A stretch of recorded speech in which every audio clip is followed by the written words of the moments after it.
우리는 요번에는 역시 마찬가지로 40쪽에 다를 할 거야.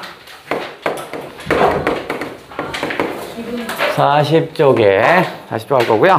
거기에 다에 보면 신형복 거 나왔네요. 이건 수특 219래요.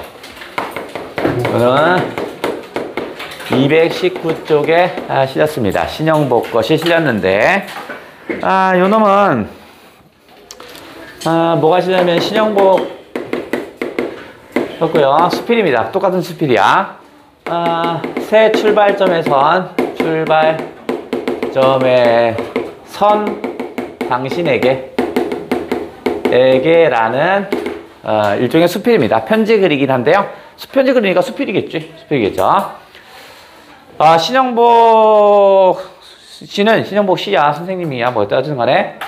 이분은 원래 육군사관학교 그 교수였어요. 교수였는데, 그 박정희 때 간첩 조작 사건을 합니다. 그러면서 간첩을 만들었는 선생이 신형복이다 이렇게 해서 구속을 시켜요. 그래서 무기징역인가 선고를 받습니다. 무기징역을 받아요.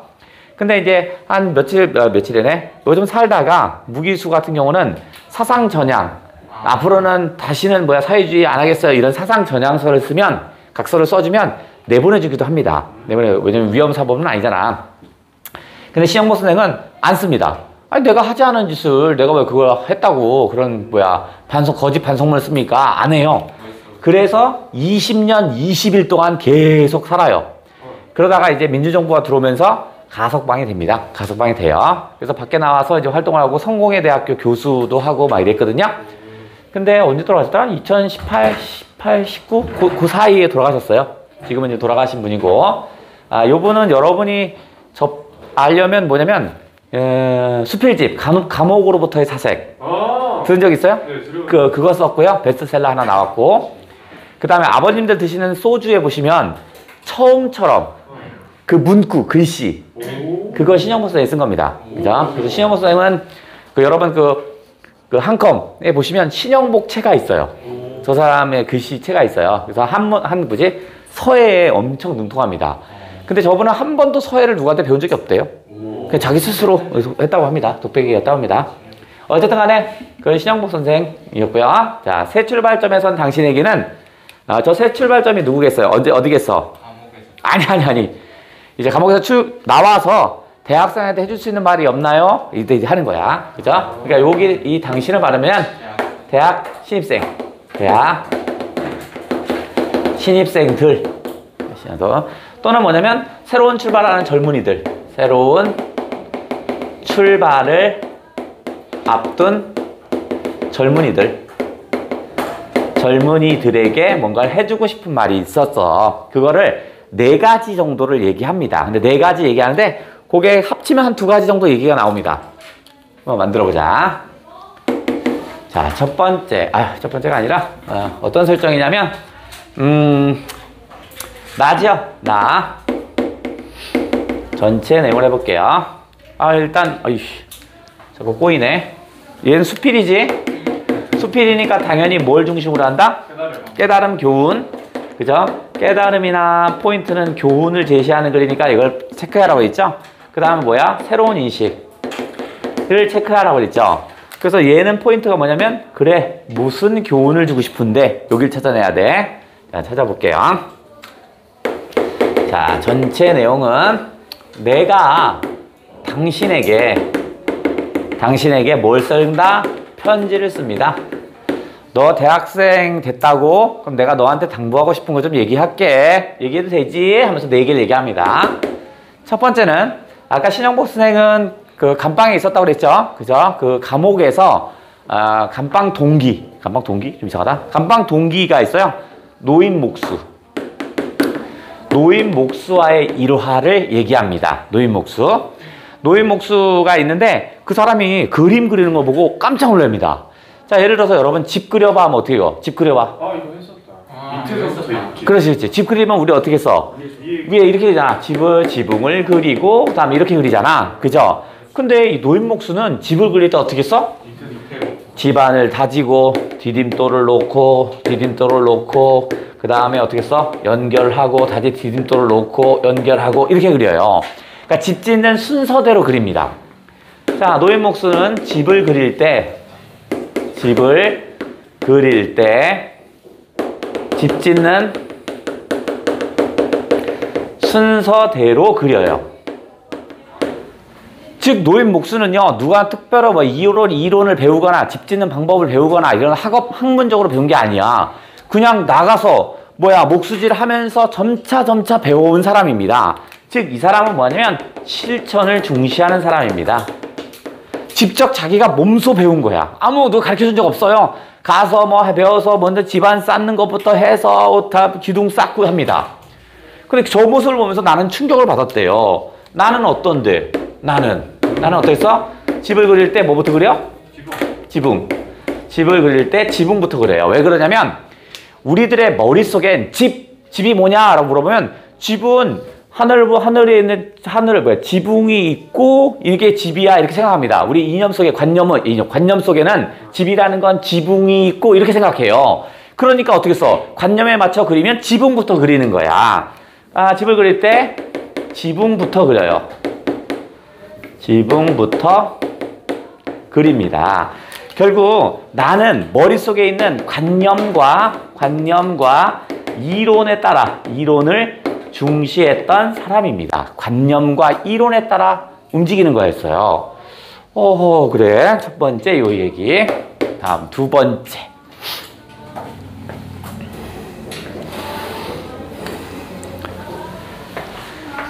자, 두 번째는 차칠이. 차칠은 중국 사람 이름입니다. 별 필요 없죠? 차칠이 고사를 얘기합니다. 차칠이는 중국 사람이야. 차칠이 고사는 뭐냐면 우리가 옛날 사람들을 신발 만들 때, 신발 볼 때 우리가 탁본을 뜬다 들어봤어요? 아니요. 탁본? 자, 어떻게 하는 거냐면 이게 발이야. 그럼 발을 딱 대고 그려요. 이렇게 발이 이렇게 생겼구나 라고 그려요. 그리고 나서 어떻게 써? 요걸 가지고 그대로 어디 가서 신발 가게에 가요. 그러면 그걸 놓고 신발을 만드는 거야. 그죠? 이걸 뭐라고 하냐면 일종 탁본이라고도 하고요. 탁이라고도 합니다. 뜨는 거야. 자, 그래서 얘가 탁본을 밤에 떠서요. 이제 이걸 갖고 와서 신발 가게에 주려고 해요. 근데 신발 가게 딱 갔더니 아이고 탁본을 안 갖고 왔어요. 그럼 여러분 어떻게 해야 돼? 가져와야죠. 에이씨. 거기서 그죠? 거기서 내가 내 발이잖아. 그죠? 내 발이니까 거기서 내 발 내놓고 그리면 되잖아. 그죠? 근데 얘는 어떻게 하냐면 신발 만들려면 탁본이 있어야 되지? 그리고 집에 갑니다. 왜냐면 머릿속에 이론이 어떻게 돼 있어요? 신발 만들 때는 탁본이 있어야 신발을 이렇게 머릿속에 있는 거야. 근데 현실 속에서는 어떻게 써요? 직접 다른 사람의 거면 갔다 와야지. 내 발이잖아. 그럼 내 발 내놓고 그려보세요 하면 되잖아. 이 바보 같은 거네. 결국 얘는 차칠이 고사에서 본질적인 것이 있어요.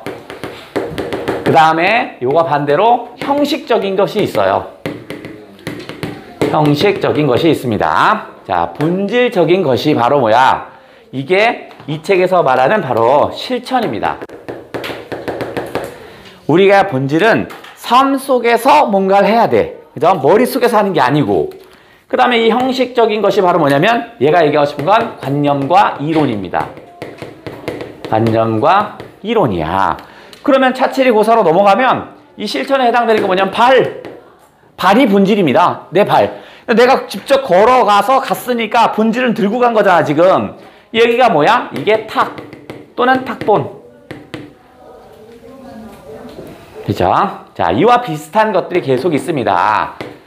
현실을 살면서 우리는 대학생들아, 니들은 교실에서 모든 걸 이론을 배울 겁니다. 하지만 이론을 끝나면 안 돼. 이론을 끝나는 것이 아니라 이론을 바탕으로 어떻게 써? 공장에 가서 실천을 하는 겁니다. 그 이론은 현실 속에서 맞는지 아닌지를 하는 거야. 그게 누가 했으면 좋겠어? 대학생들아. 대학 가면 지식인이 생산하는 곳이니까 지식인으로 끝나면 되면 안 된다는 얘기입니다.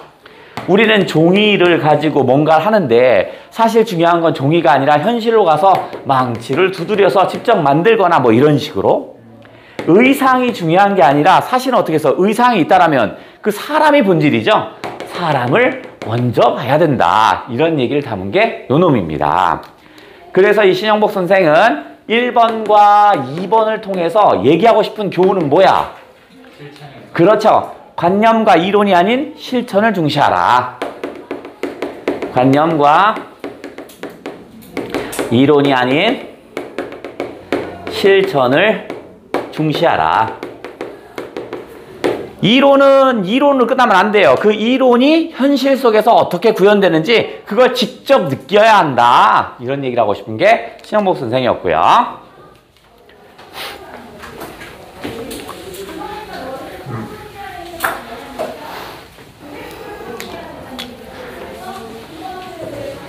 다음 4개 정도, 3번째입니다. 세 번째는 대학에 대해서 설명합니다. 니들 대학생 됐다고? 그러니까 내가 대학에 대해서 한번 설명을 해볼게. 대학은 잘못 사용하면 종속의 땅이 돼버린대요. 종속의 땅이 돼버린대. 하지만 그걸 잘 이용하면 이것이 뭐가 되냐면 기회의 땅이 될 수 있대요. 그러면 말에서 이미 종속의 땅은 부정적인 거죠.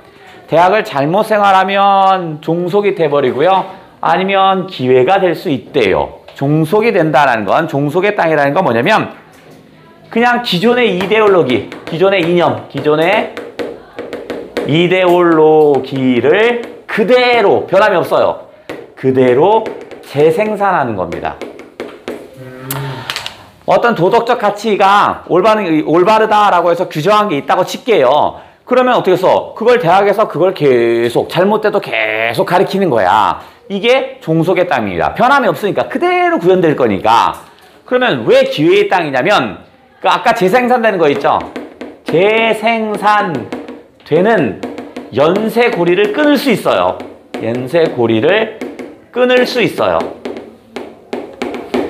즉 대학에서 지식인이 된다는 것은 이건 현실과 맞지 않는 거야. 바꾸자! 라고 해야 한다고요. 그게 바로 뭐냐면 대학이 하는 기능이래요. 그러면 우리가 대학을 가면 대학에서는 자유와 낭만이 있는데요. 대학의 자유와 낭만에 대해서도 얘기합니다. 보통 사람은 자유와 낭만이라 하면 막 사는 겁니다. 12년간 공부했으니까 대학 가면 술도 마시고 난 마음대로 팡탕하게 놀래요. 그게 자유와 낭만이 아니래요. 대학에서의 자유와 낭만은 관계의 폭을 넓히는 거래요. 관계의 폭을 넓히는 것이래요. 내가 살아온 12년이 아니죠. 20년과는 좀 다른 삶을 찾아보고요. 내가 살아온 20년과는 좀 다른 어떤 생각하는 사람들, 그걸 만들어보고 이런 것이 바로 자유와 낭만이라는 거야. 내가 A로 살아왔으면 B, C, D, E, F 이런 거 있을 거 아니야. 다른 삶의 영역이. 그 중에 B를 먼저 하건 F를 먼저 하던 이건 나의 자유와 낭만이라고요. 그죠? 관계의 폭을 넓혀달래요. 그 다음 4번째. 아이고 씨. 자, 4번째는 중간의 가치를 설명합니다. 자, 신영복 선생이 이 수필을 쓸 때 당시에 수능 총점 만점은 200점이었습니다. 200점 만점이야. 그럴 때가 있었어요. 200점 만점에 전체 56만 명 정도가 수험생인데 봤더니 평균을 냈더니 100점이래요. 200점 만점을 맞는 애도 있고 그 서울대 가는 애고 그죠? 또 뭐 10점, 20점 빵점 맞는 애도 있을 거 아니야. 200점 만점대가 언제냐면 이승엽 대학 갈 때. 이승엽 야구 선수. 이승엽이요.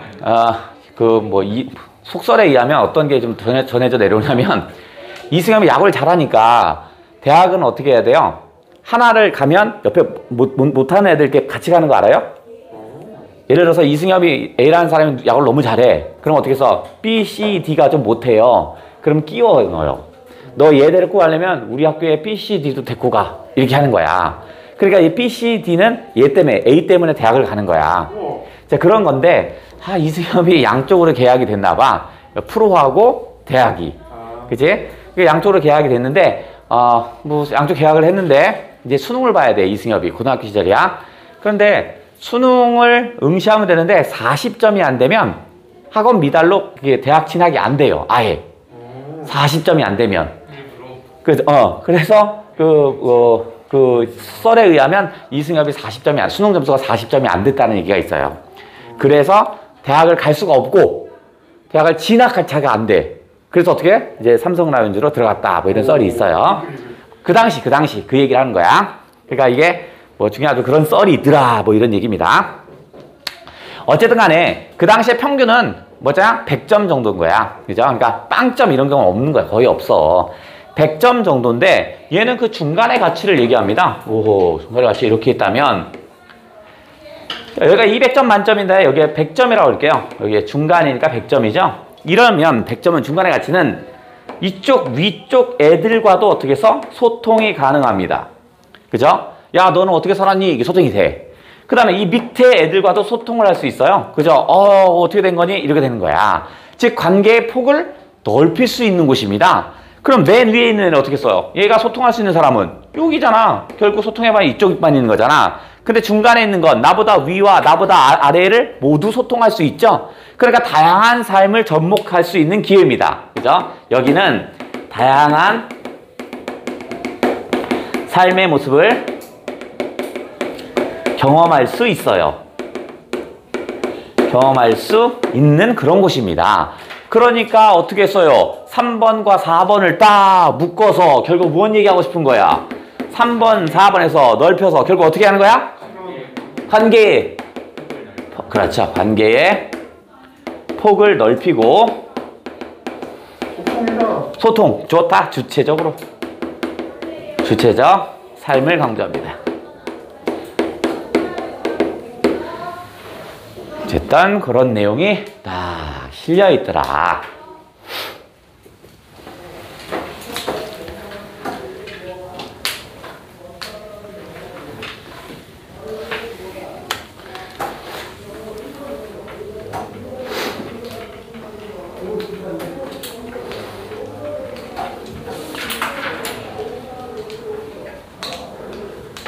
자, 요게 EBS에서 실렸다면 우리도 어떻게 했어? EBS 아닌 것도 한번 해봐야겠죠. 물론 얘도 나왔지만, 그죠? 우리도 배우는 의미가 그거 아니야?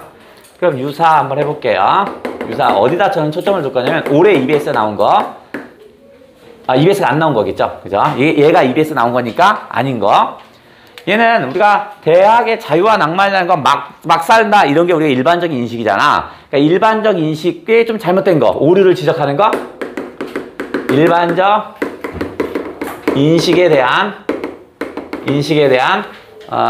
오류를 지적한다 할까? 오류를 뭐 지적하는 내용으로 한번 찾아볼게요.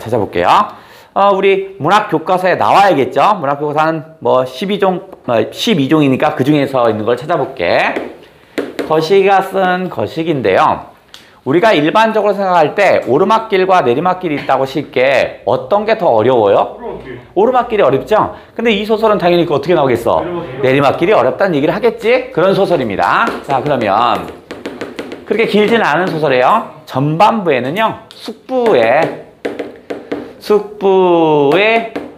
회갑 속리산 산행을 합니다. 회갑잔치 내에서 속리산 산행을 한 거야. 그러니까 회갑이니까 60살, 지금이야 60살 별거 아니지만 옛날에는 아주 큰 일이었단 말이야. 숙부가 회갑 속리산 산행을 가다 보니까 그 회갑잔치 하면서 양복도 얻고 구두도 새 걸로 얻었어요. 그래서 양복 입고 구두 입고 어떻게 구두 신고 속리산을 갑니다. 올라갈 때는 잘 올라갔어요. 근데 어떻게 했어? 내려올 때 내려올 때 다리가 팍 풀려서 넘어집니다. 그래서 어떻게 해요? 주변 사람의 도움으로 내려옵니다. 사람의 도움으로 하산합니다. 그러니까 나는 이해하지 못합니다. 아니 왜 잘 오다가 왜 갑자기 쓰러질까? 그것도 또 이상한 건 이 주변 사람이 업고 내려오거든요. 내려왔던 산 밑에 왔더니 또 걸어 다녀요. 이 뭐야 이거 이해를 못합니다. 하지만 후반부에 가서 이해를 합니다. 내가 이제 나이를 먹어요. 그죠? 내가 회갑이 됩니다. 그러면서 회갑 전 나의 회갑 전의 생각은 오르막길과 내리막길이 있으면 어디? 막길이 있으면 당연히 이쪽이 어려우죠. 이게 더 어렵다라고 생각했습니다. 하지만 이제 바뀌었어요. 내가 나의 회갑잔치 후, 회갑은 60살, 60살. 오르막길을 있고 내리막길이 있다면 어떤 게? 이쪽이 더 어렵다고 생각합니다. 내리막길이 더 어렵대요. 그래서 얘가 확대합니다. 대상을 좀 확대해 볼게요. 자, 내리막길이 훨씬 더 어렵고 더 가치롭대요. 그렇듯이 권력도 마찬가지라고요. 권력이라는 건 막 올라갈 때까지 올라가요. 하지만 제일 중요한 건 뭐다? 내려올 때 어떻게 내려오냐에 따라서 명예롭고 아닌가 다르대요. 그 다음에 명예도 마찬가지고요. 그죠? 등등. 그래서 내리막길의 중요성을 언급합니다. 그건 뭘까요? 내리막길. 아, 좀 뒤에 또 있어요. 내리막길의 8자입니다. 내리막길. 중요성. 내리막길. 중요성은 아니에요. 내리막길. 내가 어디 중요성이란 말 썼습니까? 아, 있구나. 중요한. 뭐야? 야, 지금 현지 다 줬잖아, 이씨. 내리막길, 오르막길. 나.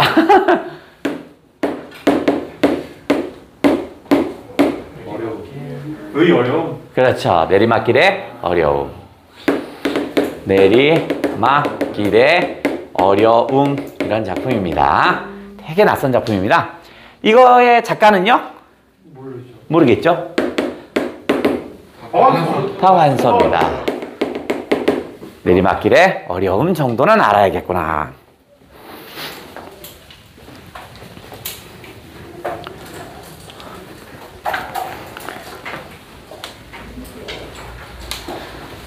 자, 그 다음에 이 작품은 신영복의 당신이 나무를 더 사랑한 까닭은 이거 1학년 애들이 배워요.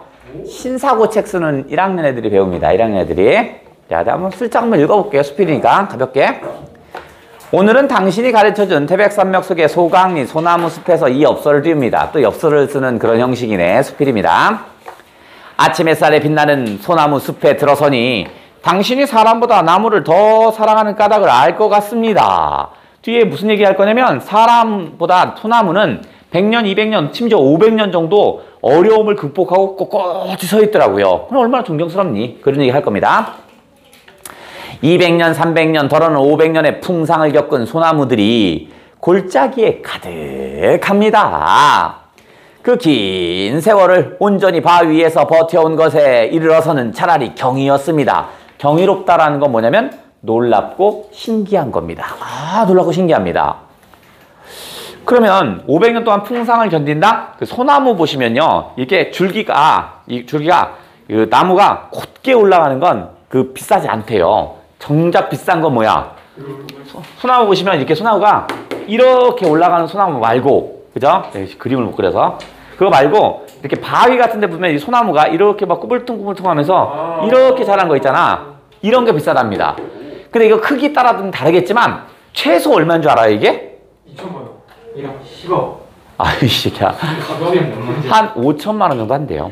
이런 게 이렇게 자라는 거. 그죠? 그래서 풍상을 겪어서 이 줄기가 고든 게 아니라 뭐 바람도 맞고 뭐 하니까 여기가 막 우둥퉁퉁 할 거야. 그런 게수록 더 비싸다고 합니다. 한 5천만 원 정도 한대요. 어떻게 팔아? 이거요? 이거 기중기 같은 거 올라가요. 그래서요, 여기를 파서 바위를 빼서 가요. 얘를 끌고 내려오려면 어떻게 해서? 사람 들고 못 오죠? 그러니까 뭐 자동차로 끌고 가야 되니까 얘가 가려면 여기 길을 다 터야 돼. 여러분이 다 나무야. 그럼 어떻게 해서? 그거 하나 끌고 가면 이 나무 다 베어야 돼. 그래서 길을 만들어서 자동차나 기중기가 들어와서 그걸 얘를 캐서 갖고 가는 거야. 그러니까 얘 가격도 비싸지만 그 전 단계 하기 위한 것도 있죠. 엄청 비싸다고 합니다. 그러니까 이제 조경 사업 할 때 보시면 이렇게 나무가 이렇게 잘 올라간 것보다 뭐 이렇게 꼴탕탕 있는 거 있죠. 그런 거 비싼 거야. 클수록 당연히 비싸겠지? 조그만 거는 뭐 싼 거고. 일부러 막 학대하는 것들 있잖아. 아니 이게 관상용으로 하는 거 일부러 막 학대해요. 아, 있어. 그 분묘라고 하잖아. 이렇게 조그맣게 키우는 거. 그래서 막 이렇게 키우게 해서 막 햇빛도 막 가려서 요만큼 뚫어놓고 막 이렇게 했어. 아이씨. 몰라, 이씨. 자, 바쁘게 뛰어다니는 우리들과는 달리 오직 신발 한 켤레의 토지에서, 이거래요. 자, 여기 보시면 여기서 이제 자라는데 여기가 되게 조그매요. 바위 틈새에 조그만큼의, 아니 신발 정도니까 이만하잖아. 요만한 정도의 흙이 있는데 거기서 소나무가 올라가는 거야. 그죠? 그러면 거기에 신발 한 켤레의 토지 동그라미. 그러니까 신발 한 켤레의 토지만 있어도 소나무가 뭔가를 이루었어요. 근데 인간이라는 놈은 최소 집이 20평 이상, 뭐 30평, 40평 이렇잖아. 그럼에도 이룬 게 아무것도 없더라고요. 봐라. 이처럼 우람할 수 있다는 것이 충격이고 경이었습니다. 생각하면 소나무보다 세모치게 훨씬 더 많은 것을 소비, 세모, 인간입니다. 무엇 하나 변변히 이루어내지 못하고 있는 나에게 소강리의 솔숲은 마치 회초리를 들고 기다리는 엄한 스승 같았습니다. 그 다음 거기 중략됐는데요. 중략에는 뭐가 나올 거냐면 경복궁 보건공사에 대한 얘기가 나와요. 중략 살짝 설명하면 경복궁 보건공사래요.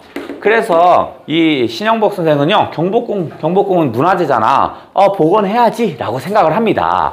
그런데 경복궁 보건공사에 소나무가 들어가는 거야. 근데 소나무가 200만 재래요. 200만 재가 필요하대요. 근데 200만 재 하면 잘 안 들어오는데 책에서 뭐라고 하냐면 11톤 트럭 500대 정도래요. 그러니까 엄청나게 들어가는 거야. 그러니까 경복궁 보건공사가 중요하긴 한데 이건 무리한 소비라고 얘기하는 겁니다. 인간의 무리한 소비를 비판합니다. 무리한 소비를 비판하는 겁니다. 그게 중략됐습니다.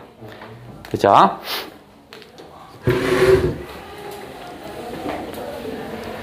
왜냐면 소나무 같은 경우도 필요한 게 뭐냐면 1, 2년 쓰는 그런 소나무가 필요한 게 아니잖아. 500년, 400년 이런 소나무가 필요하거든요. 그러니까 이거 너무 무리하다. 우리가 살고 있는 이 지구 위의 유일한 생산자는 식물이라는 당신의 말이 생각납니다. 동물은 완벽한 소비자입니다. 그 중에서도 최대의 소비자가 바로 사람입니다. 사람들의 생산이라고 얘기하긴 하는데 고작 식물들이 만들어 놓은 것이나 땅에서 묻힌 것을 파내어 소비하는 것에 지나지 않습니다. 고구마나 캐구마 이런다고요. 즉 인간은 뭐야? 생산하지 못한다고요. 소비만 하는 놈입니다. 인간은요. 쌀로 밥을 짓는 일을 두고 밥의 생산이라고 할 수 없는 것과 마찬가지입니다. 쌀이 밥을 만드는 거지 밥이 쌀을 만드는 건 아니잖아. 생산의 주체가 아니라 소비의 주체가 바로 인간입니다. 급기야는 소비의 객체로 전락하고 있는 것이 사람입니다. 사람도 이제 팔려가. 자연을 오로지 생산의 요소로 규정하고 있는 경제학의 폭력성이 이 소강리에서만큼은 분명하게 부각되는 곳이 달리 없을 듯 합니다. 삼판일, 나무 베는 사람, 나무 베는 사람, 나무꾼, 삼판일을 하는 사람들은 큰 나무를 베어낸 그루터기 위에 올라서지 않는 것을 불문율로 되어 있다고 합니다. 나무를 베어고 나서 그 위에 올라가지 말래요. 왜냐면 나무도 생명체인데 올라가면 화가 빡쳤을 거 아니냐. 잘린 부분에서 올라오는 나무의 노기가 사람을 해치기 때문입니다. 어찌 노하는 것이 소나무뿐이겠습니까? 온 산천의 아우성이 들리는 듯합니다. 즉 인간들은 자기가 갖고 싶은 것들을 어떻게 해서 다 베어가고 한다고요. 그러니까 나무들의 입장에서 어떻게 화가 나고 노기가 생긴다고요. 당신의 말처럼 소나무는 우리의 삶과 가장 가까운 자리에서 우리와 함께 풍상을 겪어온 혈육 같은 나무입니다. 왜냐하면 사람이 태어나면 금줄에 솔가지를 꼽아 부정을 물리고 사람이 죽으면 소나무 관 속에 누워 솔밭에 묻히는 것을 우리의 일생이라고 생각합니다. 사람들은 태어나면서부터 죽을 때까지 소나무와 같이 하나 봐. 그리고 그 무덤 속의 한을 달래주는 것이 은은한 솔바람입니다. 솔바람뿐만이 아니라 솔빛, 솔향 등 어느 것 하나 우리의 정서 깊숙이 들어와 있지 않는 것이 없습니다. 더구나 우리는 소나무를 고절의 상징으로 우리의 정신을 지탱하는 기둥이 되기도 했습니다. 금강송의 고든 둥치에서뿐만 아니라 암석지에 굽고 뒤틀린 나무에서도 우리는 고든 지조를 읽어낼 수 있습니다. 오늘날의 상품 미학과는 전혀 다른 미학을 우리는 일찍부터 갖고 놓은 것이었습니다. 자, 읽은 김에 문제 한번 풀어볼까요? 24까지.